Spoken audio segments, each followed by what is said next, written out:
শুনলাম যে চারিদিকে অনেক ভীষণ সবাই এক্সাইটেড কি না স্পেনের ফুটবলার গাভি নাকি স্পেনের প্রিন্সেসকে রিজেক্ট করে দিয়েছে। আচ্ছা, তো আমি ভাবলাম বাহ, কি লয়াল লয়াল, ওর একটা জিএফ আছে এবং সেই জিএফের প্রতি লয়াল থাকার জন্যই ও মূলত রিজেক্ট করেছে। এবং সকলে চায় যে এরকম একটা সুন্দর কাপলা তৈরি হোক। তো ব্যাপার হচ্ছে, এর থেকে অনুপ্রাণিত হওয়ার কোনো কারণ নয়, এটা সম্পূর্ণ একটা মিথ্যা ঘটনা।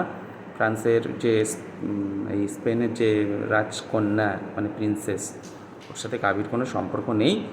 ইউরো জেতার পরে গাভির কাছ থেকে একটা গাভির সাইন করা জার্সি পুরস্কার পেয়েছিল এবং সেটা ফলাও করে প্রচার হয়েছিল যে দুজনের মধ্যে নাকি খুব প্রেম চলছে। তো ভাই প্লিজ এসব আর ছড়িও না, ভাল লাগছে না শুনতে, কারণ ফেক নিউজ একদম ভালো লাগে না।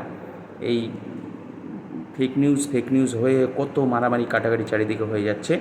তো সব গুজব ছড়ানো বন্ধ করুন, অবশ্যই ভালোবাসুন, অনুপ্রাণিত হন সেগুলো সত্যি ঘটনা থেকে।